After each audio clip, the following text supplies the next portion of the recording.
Okay, hi. We're going to start a new topic today, and it's a topic that's going to consume us for almost 3 weeks, maybe. Take us almost up to Thanksgiving break. Okay? And that topic is static type systems. So what we're interested in is, what we're really interested in is something bigger than type systems, but we're going to use type systems as our main way of exploring it.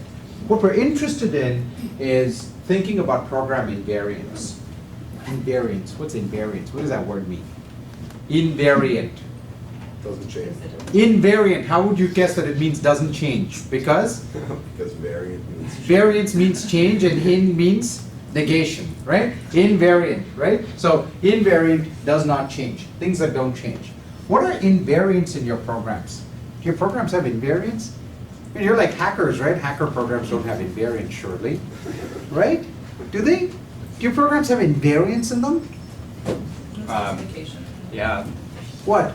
Well, like typing, I don't add 1 to a person object. You don't add 1 to a person object. Why is that an invariant?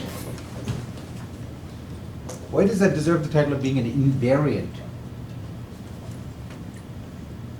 Why do you call that an invariant?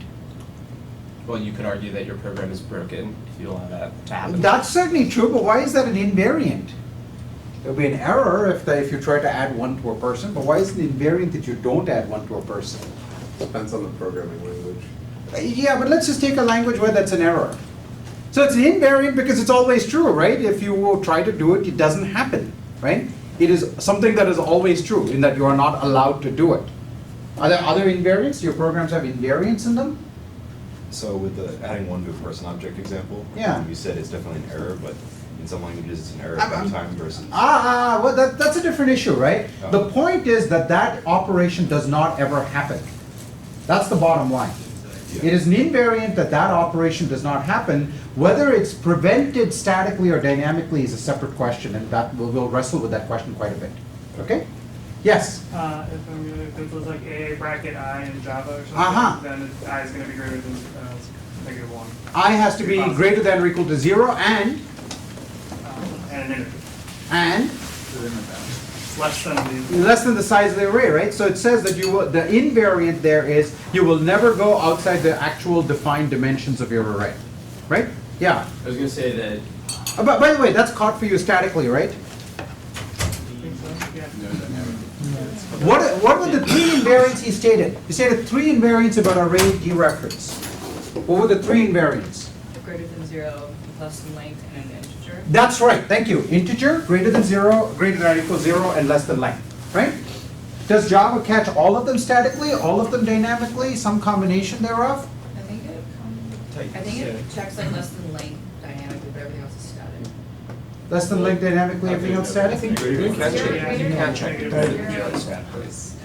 Yeah, so the fact that it's an integer is something that's actually there in the type, right? It says int x, right? So that's part of the type. And that's checked statically before the program even executes. So if you try to do it on a float or a string or something, it tells you before you even run the program. But if you try to give a value that's less than 0 or bigger than the size of the array, it only tells you dynamically. Okay?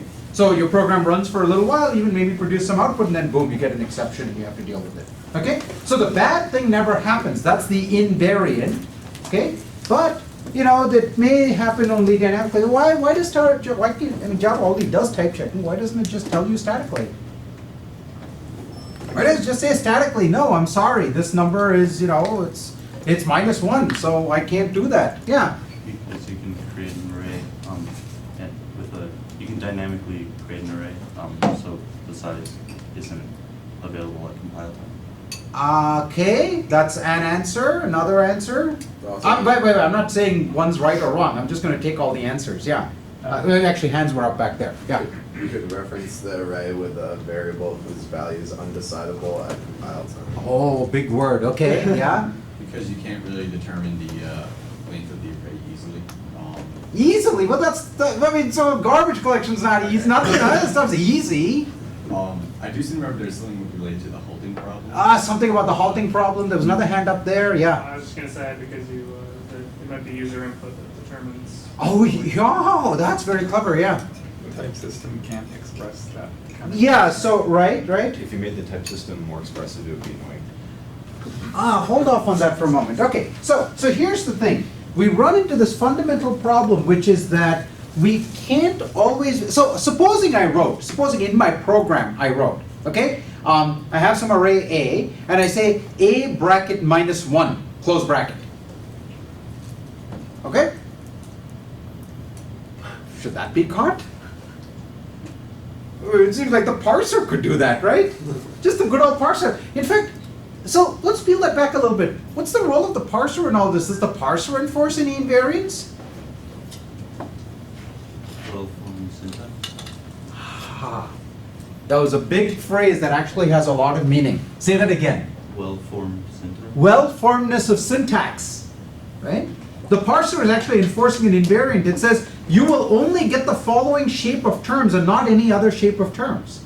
Every language, right, whether it has a static type system or not, every language has a grammar, and it's the parser's job to check that grammar and only let programs through that match the grammar, right?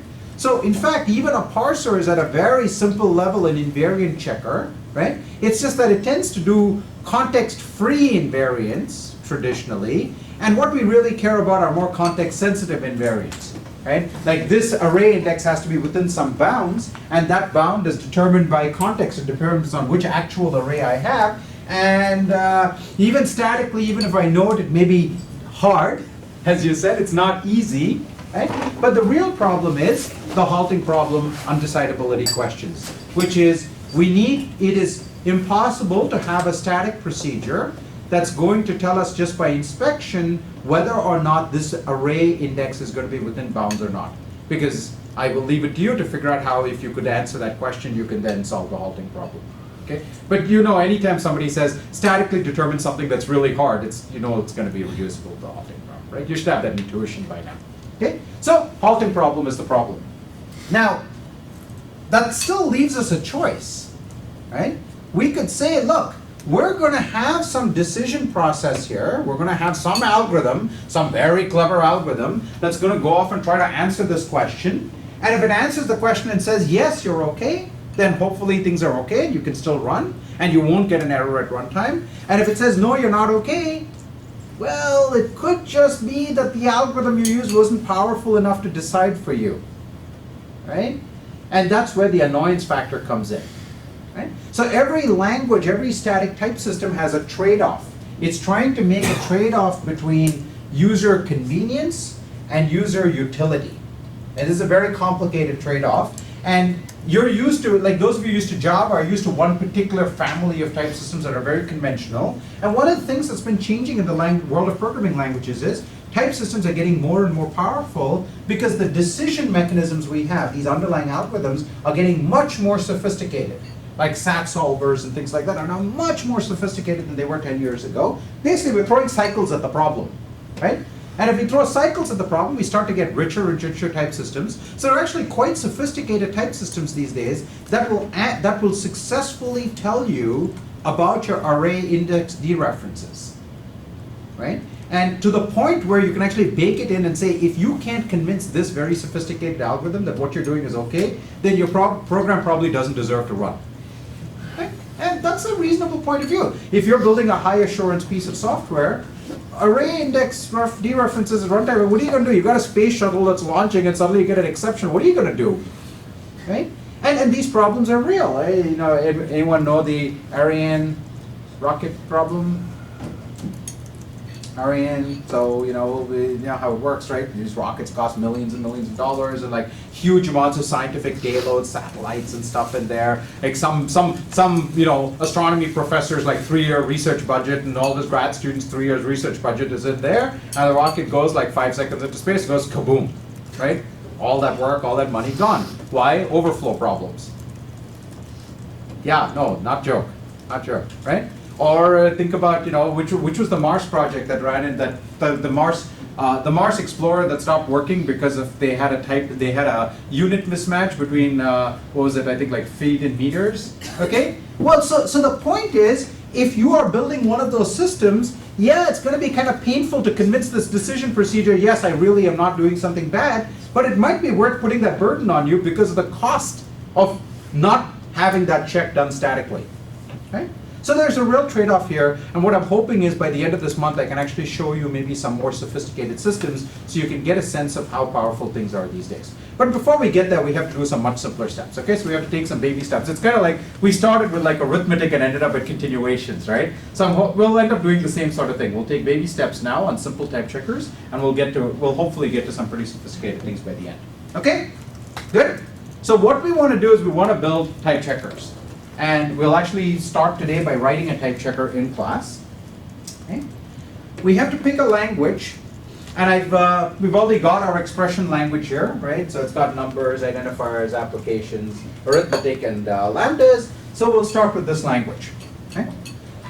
Now, initially, I am going to assume we have type annotations on everything. Okay? And it'll turn out that some type annotations we can peel off trivially, and some type annotations we can peel off with a great deal of sophistication. And that's just like the language we have over here, right? If I take this procedure and I leave off the colon value and colon end and colon symbol, it turns out it'll actually work, and in fact it will tell me automatically lookup has type symbol cross environment to value, right? It's kind of amazing how that works, almost magic, right? I will show you the magic. We will build the magic ourselves, okay? So we'll do the magic in class, but before we get that far, let's do something much simpler. Let's do a language where we have explicit annotations on everything. Okay? So here's our language, and I want to modify it to have explicit annotations. Now, when you think about a program, do you put annotations on numbers saying, by the way, this is a number? You say 5, by the way, 5 is a number? That's fine. Identifiers, do you put an annotation on every use of a variable? No, that would be crazy. At every function application, do you put annotations? No. What about arithmetic? At like every plus and multiplication, do you put annotations? No. What about procedure declarations? Yes, okay. So just like the procedure declaration right here says what's the type I'm expecting and what's the type I'm getting back, let's put annotations on our procedures here. Okay? So I have an arg type. And what kind of thing is the arg type going to be? Is it an expression? String. String? Well, let's see. And there's a return type. Okay? So we have to think about what we're going to write over here. What is a type? So one answer is it's a string. Right? Perfectly valid answer. What's the problem with strings? We keep parsing the damn things, right? So that's why we have structures. Okay? So let's just say it's a thing called a type, and let's figure out what that is. Right? So in our abstract syntax, when you write a procedure, you have to give it a name for the parameter, which is represented as a symbol. You have to tell it what the type of the argument is, which is represented as one of these type objects to be determined. You have to declare what its return type is, to be determined, whatever one of these type things is, and then you have the body. Okay? So this is for example what you do in a Java method, right? You have to declare the type of each variable and you have to declare the return type. Questions about this? Familiar enough? Yes? Good. Okay. So this is meant to resemble something you recognize. So if you don't recognize it, you should speak up. All right? Okay. Now we have to think about what our types are going to be. Well, our types are trying to be abstractions over the kinds of values we have in this language. Right? So we've already know what the values look like. Right? There's two kinds of values. So that's a pretty clear indication that maybe there should be two kinds of types. One kind of type representing numbers, the other kind of type representing closures, procedures, functions, something like that. Okay?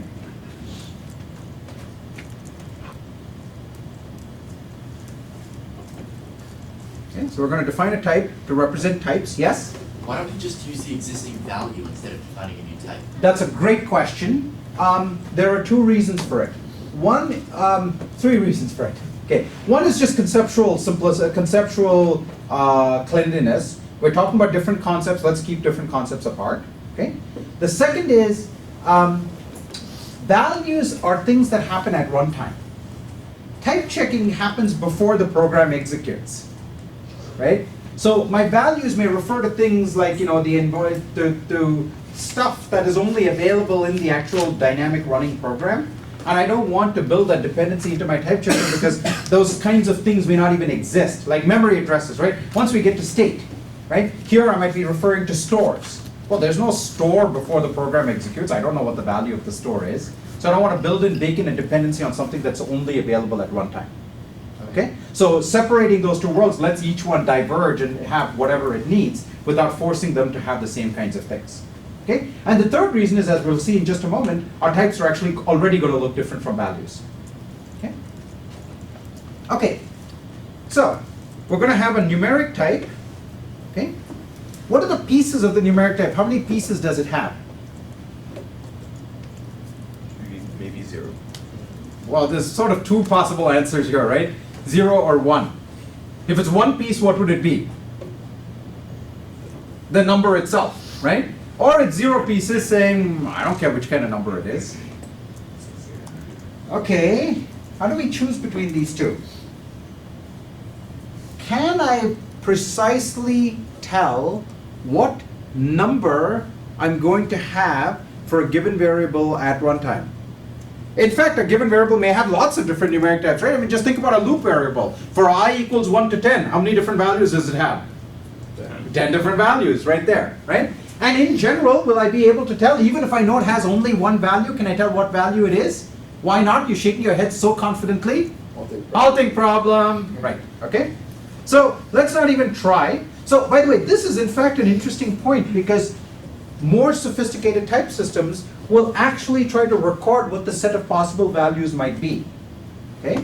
I've built one of these myself. So what you do is you say, I'm going to keep around a set of values because you don't want to assume there's only one, and you populate it with all the constants that it has, and then you grow it, and at some point you say, the set has gotten too big, I'll just punt and say it's anything possible, right? Like once you start doing complex arithmetic and things are no longer decidable, you say anything possible.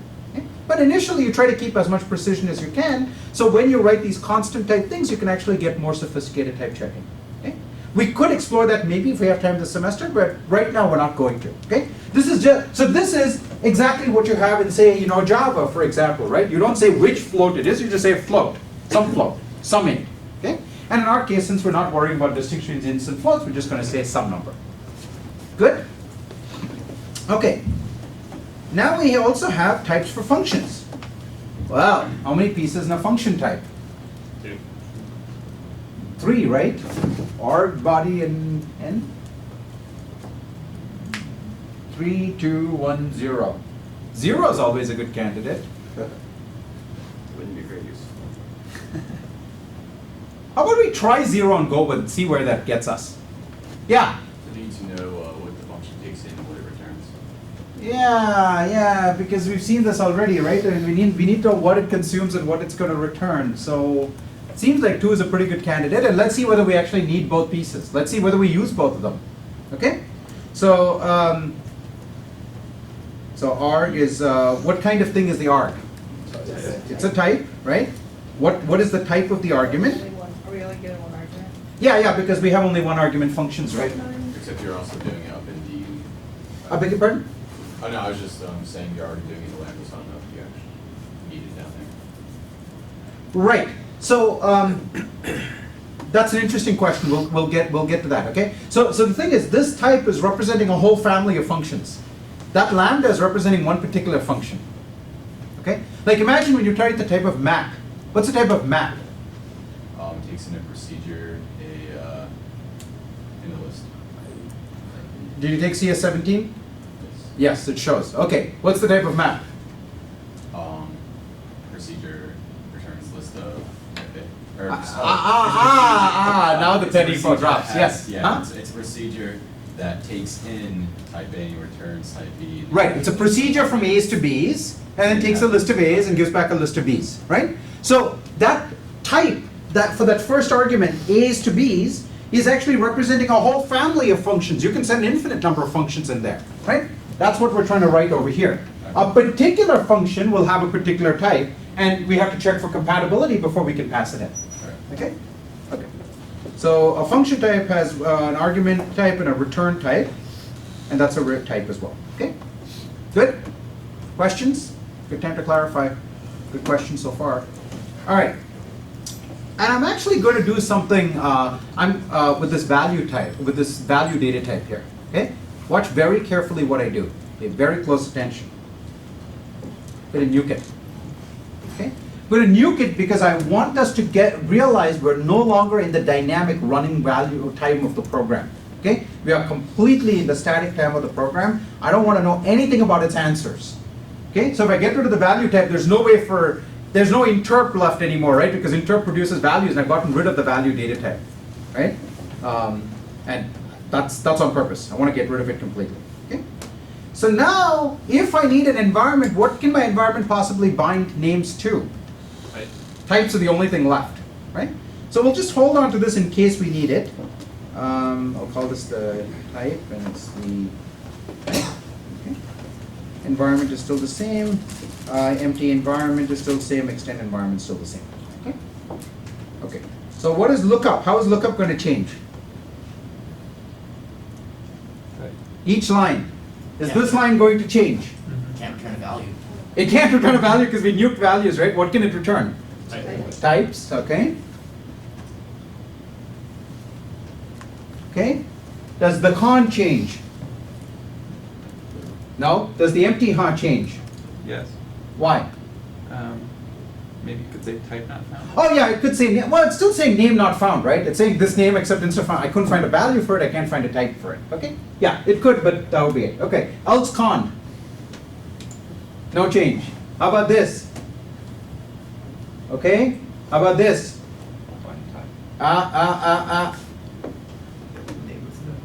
Because I previously had bind val, and now I changed it to bind type.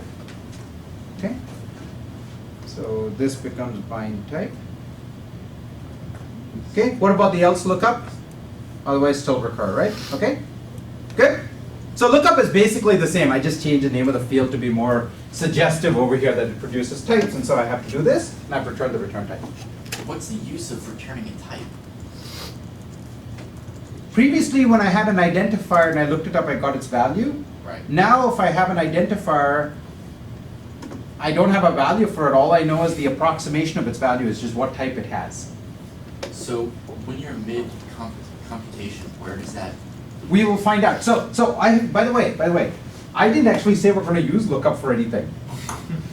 Okay? I just said let's just update these definitions in case we need them. We might discover that we didn't need it at all.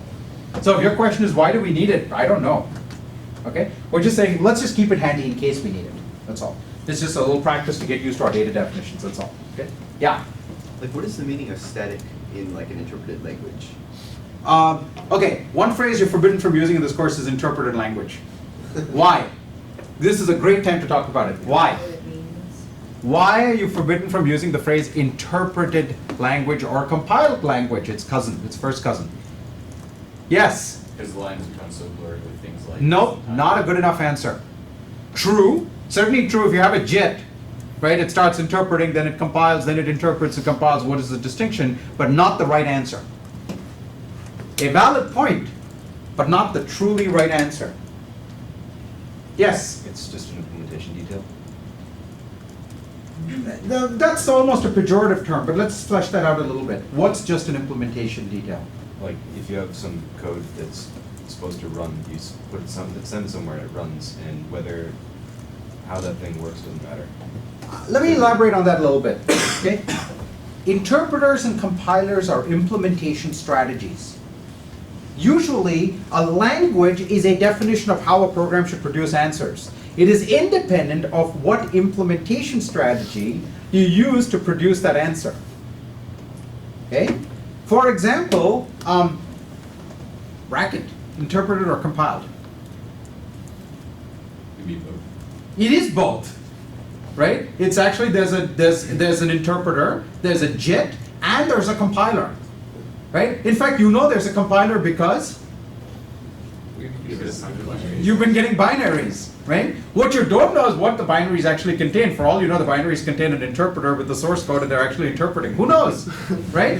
Who knows? So all we know is there's a data type distinction between interpreters and compilers. Interpreters take a program and produce an answer. Compilers take a program and produce a program.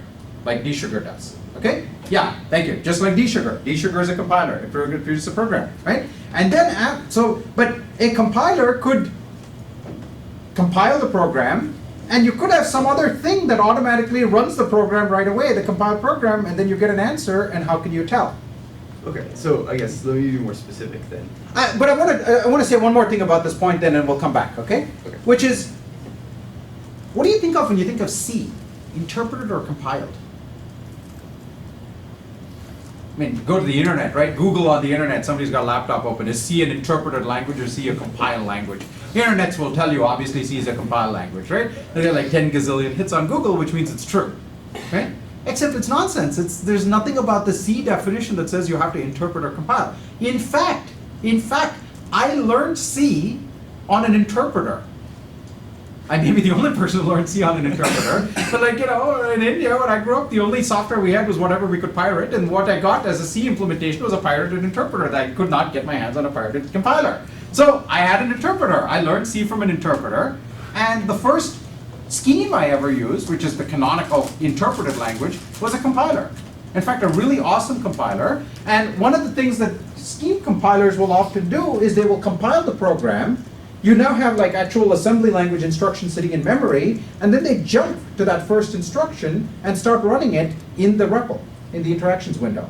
They compile, they generate assembly code, jump to that instruction, start running. And how can you tell?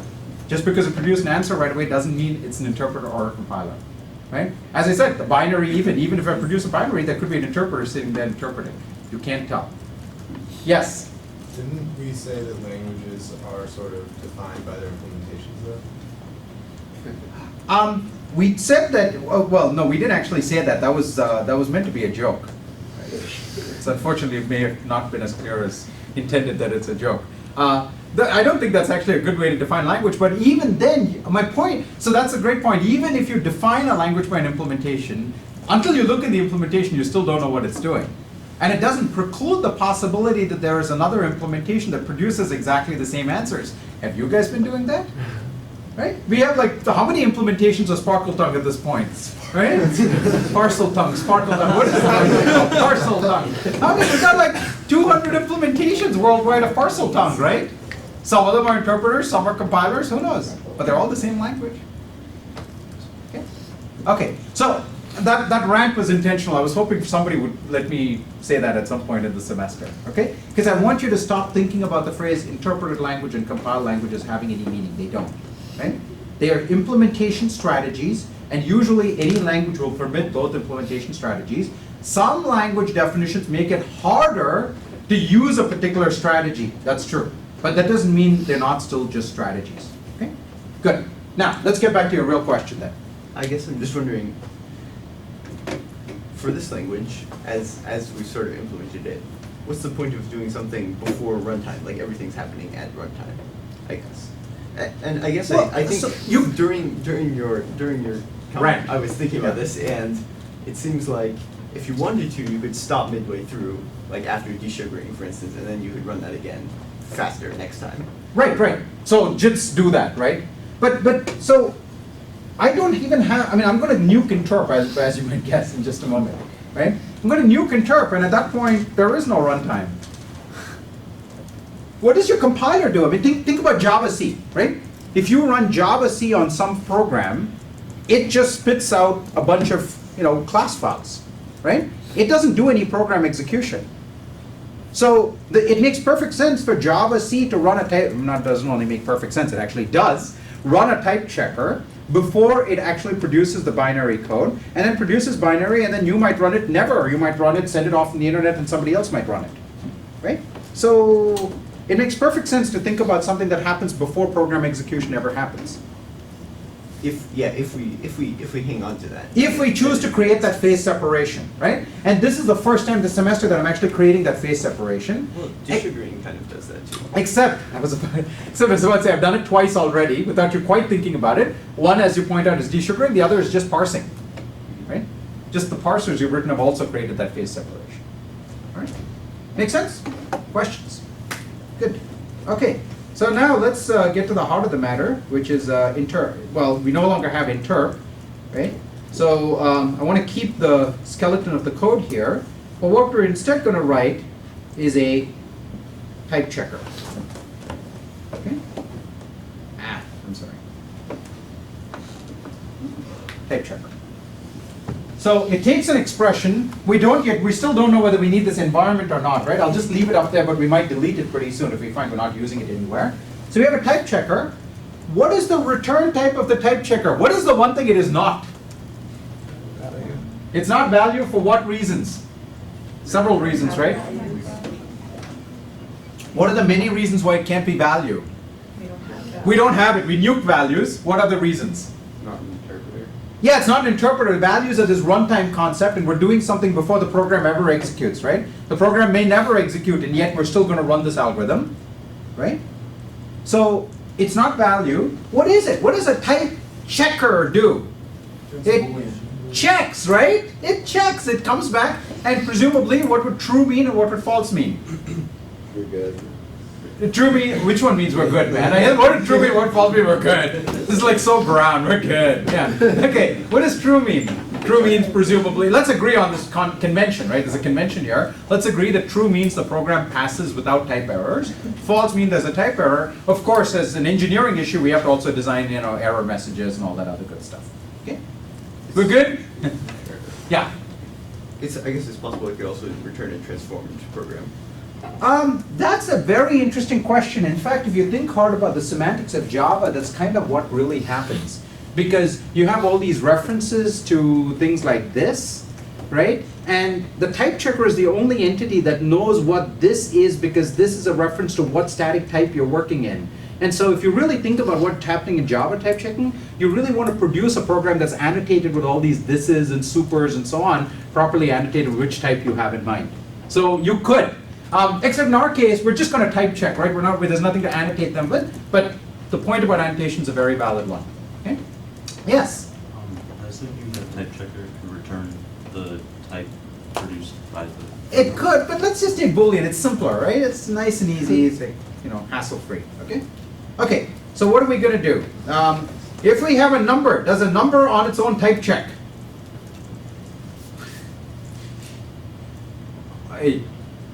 Do you ever get a type error? Okay, let's ask this question.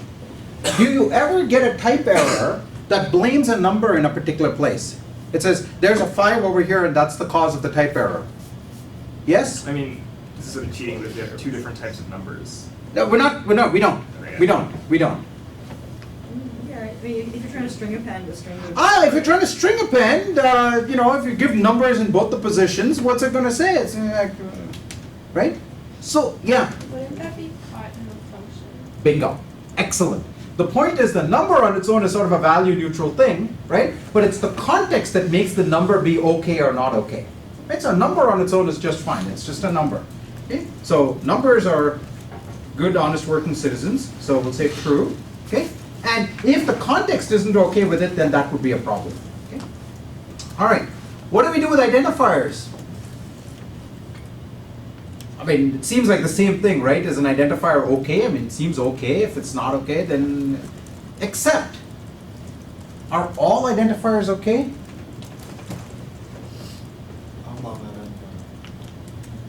Exactly. What happens if you have an unbound identifier? Should that type check? Yeah? Should it? So my entire program is string append x, y. Is that type correct? Yeah. Well, no, the yeah is it's the trailing part that's relevant, not the yeah part, but the trailing voice. Yeah. Yeah. It's never been declared anywhere, so we can't determine the type. So it could be depending on what x and y are, right? So we should not bless unbound identifiers, we should only bless bound identifiers. And what tells us the context? What tells us the binding type of an identifier? Our environment, okay? So what we're really going to do is we'll just, what does lookup do? Lookup returns the type of the identifier. All we really care about is, if, if lookup returns anything at all, then, true, otherwise, some kind of error, right? If lookup says, I don't know what this identifier is, then, we have a type error. If If lookup says, yeah, there's some type for it, that's good enough. We'll let the context determine whether it's the right type or not. Yeah. Yeah. Doesn't lookup throw? Yeah, lookup also throws an error. It's kind of. Which is true. Yeah, so it's just. No. First, no. Because It could be begin. Begin, lookup, name in the environment, okay, and then return true. So if lookup throws an error, it throws an error. Otherwise, we say, yeah, it's bound, and it's bound means whatever the context will determine its type's okay. Why doesn't lookup just return? It could do that. We could do that too. Okay. We'll. I mean, I was just trying to change as little code as possible. So we could just say, hey, lookup, go return true or false. Right. Good. Yes. If lookup throws an error, then do you want to throw false? Do you want to return false, or do you want to? Hold on for. We'll get back to all. We'll get back to all this. Oh no. I do want to return true. False means does not type check. Right. I'm saying so. Oh yeah. So this is this messy thing, right? Lookup's already returned an error when really we should have returned false. We'll get back to this. Okay. Okay. Ooh, app code looks big. Let's just do plus first. Okay. What do we do with a plus? it has to be numbers. You can actually type check it. So we can type check the left in the current environment, right? And what do we expect of it? Are we willing to accept any type for the left-hand side? No, but type check returns a boolean. Yes. It returns a boolean saying yes, it type checked, but it doesn't say what type it is. Could be the left-hand side comes back with a string, right? In fact, the left-hand side could be double quote, X double quote, it could be a function, could be anything. Is that okay? Aha. Well, don't even talk about JavaScript and types, man, please. I've wasted too many years of my life on that. What do we do? It seems like we need a function that kind of evaluates the type of a complex. Yeah, right. So there's some complex expression there, yes? You could just like return an option where it returns none if it doesn't type. Yeah. But what is the sum? It returns none or like number, or depending on Type. the type. Yeah. the type. That's right. The type of the expression, right? So here's the thing. We need to know not just whether the left-hand side type checks, but what its type is going to be. Now I can look at it and say, oh, it's 3, that's great, but the problem is it could be some arbitrarily complex expression, right? So I need something that's going to tell me the type of some compound expression. But in the process of telling you what the type of the compound expression is, well, it needs to have some kind of option type that's saying, oh, maybe it didn't type check either, right? So I can't compute the type without also type checking. I can't type check without computing the type. In other words, those are the same procedure. Okay? The type checker is something that actually needs to compute the type. This is, if you remember CS22, this is a classic example of strengthening your inductive hypothesis. You're doing an induction here, right? There's underneath this piece of code is a proof that this actually does type checking.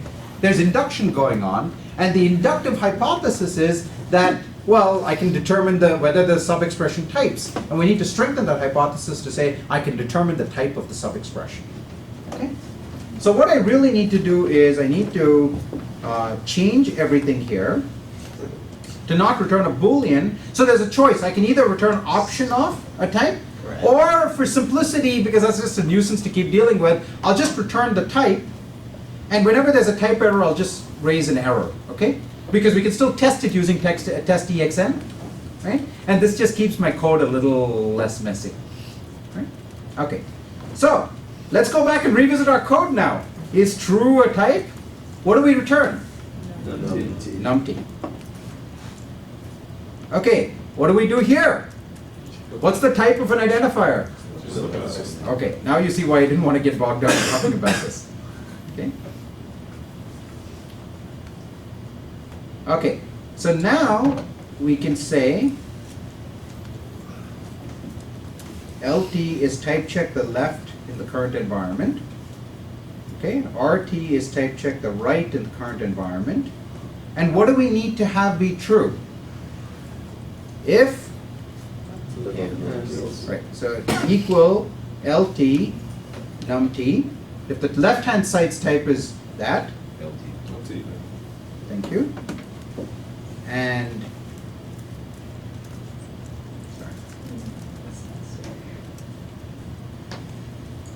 equal RT to be numt. If both of those things are true, then both the branches have the right type. Okay? What is the type of the addition expression? Also a numt, right? It's clearly, it returns numbers. Okay? Otherwise? Error. Yeah. So we have some kind of error that says there's an addition error over here. Okay?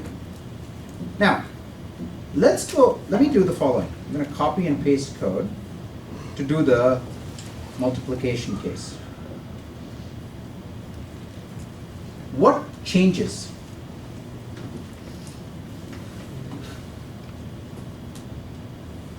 Well, does anything change on this line? Well, clearly yes, I've changed mult C to plus C to mult C. Anything else change on this line? This line? Same. Maybe the error string is going to be like, oh, an error in addition versus error in multiplication, right? But other than that, it's exactly the same code. What is the lesson you learned from that? Is the evaluator the same for multiplication addition? No, this is critically different, right?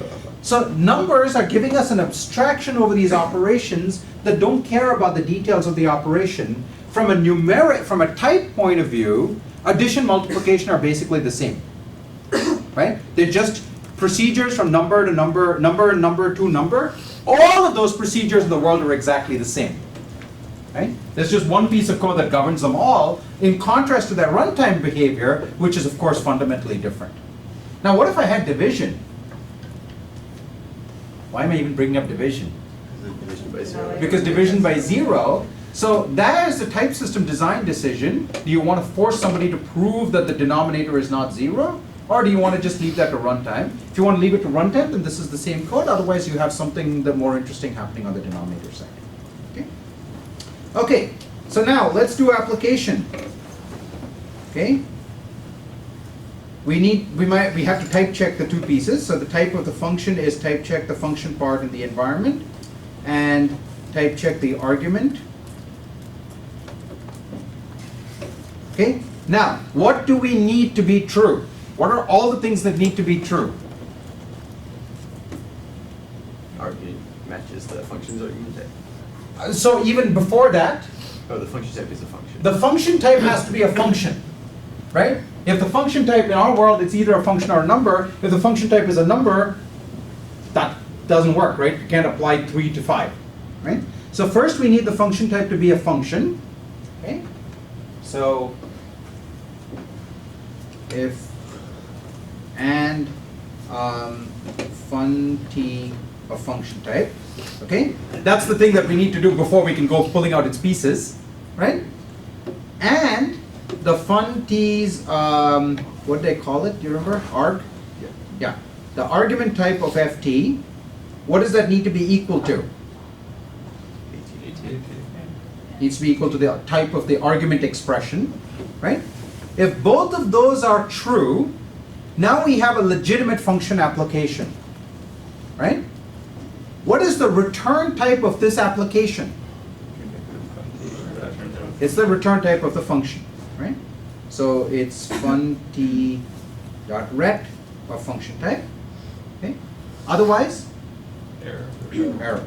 Okay, so really, we should have actually done this as a con with 3 branches, because we want to give a different error message if we have a non-function in the function position, and a different error message if we have a function, but its expected argument type and the type of the actual argument expression don't match up. Okay? So in the textbook, I've actually done this as a con, so I have 3 branches, one of which rules out the first error, one of which rules out the second error, and then finally we have the legitimate case where both of those line up, and now we just return the argument type. Okay? Because that's just what you would expect as a programmer from your type system. Okay? I'm going to comment out this piece of code for a moment, and we'll see why. Okay?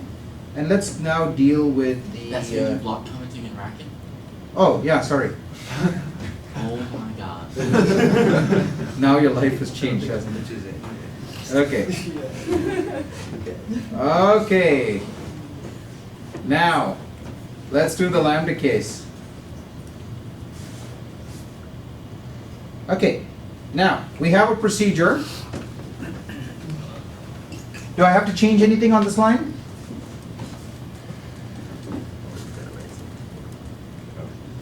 There are 4 parts. Yes, there are 4 parts to a lambda, right? We not only have the name of the parameter and this body, we also have the parameter type and the return type, right? The argument, argument type, right? Return type, and then the body. Okay. So, what do we do? Type check. How many expressions are here? Is A an expression? No, it's just the identifier name. Is AT an expression? B, RT? B? Yeah, so clearly we should type check the body, right? So we type check. We type check the body. You need to add the argument. Yes, because the body is making references to A, right? And so we need to make sure that those references are going to be satisfied. So we have to extend the environment, right? With what? We have to bind, what do we bind? A to AT. A to AT, right? And then we extend that environment. In that extended environment, we perform the type checking, right? And that's going to produce what? What does type TC return? That had better be equal to RT, right? Because that's the claim. The body evaluates to something of this type, right? So those two had better be equal. If that's the case, Can you just return type check of body? yeah, why can't I just return type check a body? That's the return type, not the function type. Yeah, because that's the type of the body. I need to return the type of the function because a lambda is going to correspond to a function type, right? So I need to make a function type of ATRT, right? We've type checked it. We've said assuming A is AT, we're going to type check the body. If we get RT, then we truly have a function that given ATs gives us back RTs, okay? If not, well, we have some kind of error, and again, if you were engineering a real system, you would try to spend some time figuring out exactly what the error is, okay? Okay. Now, notice something really, really interesting. It's actually numerous interesting things here, but let's notice one of them at least. I commented out this code, right, on purpose. I want to see something here. It interprets the body, right, which is, well, so here, the application case walked into the body and interpreted it, right? Traversed the body. And it extended the environment for that purpose. When we type check, we're not extending the environment. At the point of application, we extend the environment at the point of type checking the function definition, right? Because when we run it, each time we might extend the environment with a different value, right? Once you apply to 1, you apply to 2, you apply to 3. Those are 3 different extended environments. When we type check, it's always the same type, right? So there's no need to extend it at the point of execution. You can extend it once. But more importantly, this is the abstraction point. So when we talked about map, for example, we're given A to B. I don't know at compile time which actual function is going to show up there. All I know is it's some function of type A to B.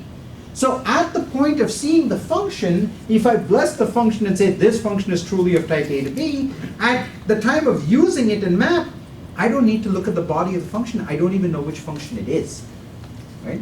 When I type check map, I really don't know. I just like, all sorts of runtime context. There could be user input and all these other things determining which input's going to show, which function's going to show up there. So the extension of the environment in the runtime case must happen at the point of application, and we must traverse the body at that point because only then can we determine the actual value of the body. Because types give us this approximation, the static approximation, we traverse the body over here. At type checking of the function definition, we traverse it once and we extend the environment at that point in time. At the point of application, we just say, all functions that happen to match the type of this application position, any one of those functions is okay. I don't need to know which function it is. I don't even want to know which function it is. As long as it has the right type to fit in that function position, which means, what does it mean to have the right type? It expects arguments of the type of the argument, and the return of that type is hopefully what the context is expecting. Hopefully, we're done. Okay? So the basic type checker, like your Java style type checker, well, it's not quite Java yet, but this basic type checker is just a simple recursive descent procedure. Nothing to it. Okay? We'll make this more sophisticated as we go along, as we add more features to our type system. Okay? But for now, really simple. There's also a really interesting property to this language. I'll give you a hint. Go home and try to write an infinite loop. Try to write an infinite loop in this language. Go for it. Okay?